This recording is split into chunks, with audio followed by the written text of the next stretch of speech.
আজকে ভেতরে কিন্তু সেই রকম কিন্তু লেভেল মারাত্মক ভাই কিছু হতে চলেছে।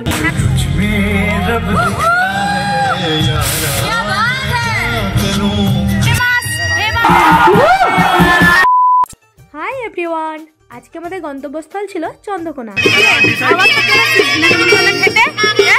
লজ্জা সব বিক্রি করে দিচ্ছি ডার্লিং তোমার সিচরণে। কোনো কালে লজ্জা ছিল না, তাই আজকেও নেই, যদি হয়তো আওয়াজ শোনাই যাবে নি। আর আজকে ভেতরে কিন্তু সেই রকম কিন্তু লেভেল মারাত্মক ভাই কিছু হতে চলেছে। ভেতরে প্রবেশ করে গেলাম আর সামনেই ছিল আমাদের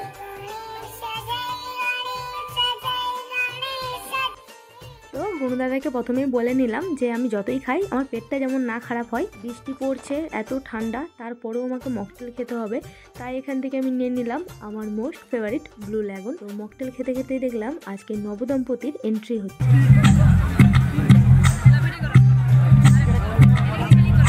तू ही तो जन्नत मेरी, तू ही मेरा जुनून, अखियों की ठंडक, तू ही दिल की है दस्तक, और कुछ ना जानूं, बस इतना ही जानूं, तुझ में रब दिखता है यारा, क्या करूं, तुझ में रब दिखता है यारा, मैं क्या करूं, सजदे सर झुकता है यारा, मैं क्या करूं, तुझ में रब दिखता है यारा, मैं क्या करूं।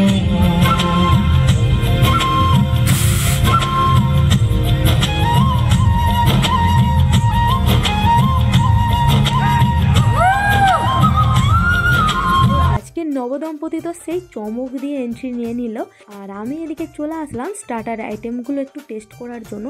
অনেক রকমের স্টার্টার আইটেম ছিল, তার মধ্যে থেকে প্রথমেই নিয়ে নিয়েছি হাড়িয়ালি কাবাব, যেটা আমার এখন মোস্ট ফেভারিট। ফ্রেন্ডশিপ ক্যাটারিং এর প্রত্যেকটা আইটেম কিন্তু খুবই টেস্টি হয়, আর এই কাবাবগুলো তো একদম মারাত্মক।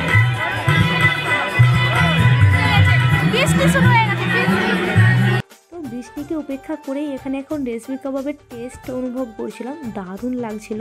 এরপর নিয়ে নিয়েছি মোমো, আর মাত্র 2 পিস বেঁচে ছিল আমার জন্যই মনে হয়। তবে আজকের এই মোমোগুলো খেতে খুব একটা ভালো লাগছিল না, তবুও নষ্ট করবো না বলেই একটু কষ্ট করে খেয়ে নিলাম। স্টার্টারে কিন্তু নানা রকমের আইটেম ছিল, সবকিছু স্কিপ করে দিয়েছিলাম, কারণ বৃষ্টি এসে আবারও স্পয়েল করে দিল আজকের বিয়ে বাড়িটা। পুরো বেকার বেকার বেকার। বৃষ্টি থামা মাত্রই আবারও 2 প্লেট কাবাব নিয়ে দুজনে বসে গেলাম, তার সাথে ব্যাকগ্রাউন্ডে বাজছিল পছন্দের গান।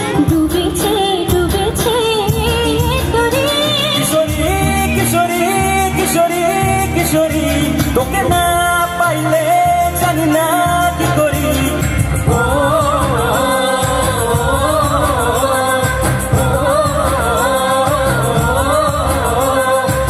এরপর লাইন দিয়ে দাঁড়িয়ে আছি মেন কোর্সে খাওয়ার জন্য। প্রথমবার তো চান্স পাইনি,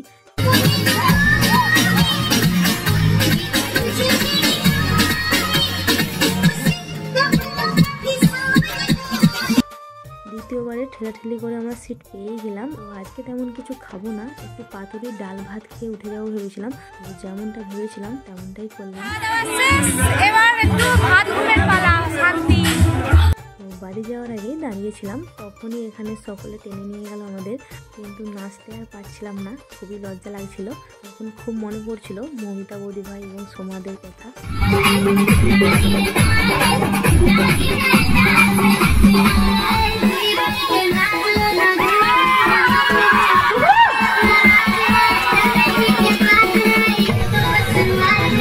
তো একটু নাচানাচি করার পর বাইরে আসতেই কার সাথে দেখা হলো দেখো। তোমরা হয়তো অনেকেই চেনো SRV, যার ইউটিউব চ্যানেলে প্রায় 200-এর উপরে সাবস্ক্রাইবার রয়েছে। দুর্গাপুর থেকে চন্দ্রকোনা এসেছে বিয়েবাড়ির কাজের সূত্রে। দেখা হয়ে বেশ ভালোই লাগলো। দাদাকে তোমরা কে কে চেনো কমেন্টে জানিও। তো চলো আজকে ভিডিওটা এই পর্যন্ত, দেখা হচ্ছে পরের ভিডিওতে। টাটা।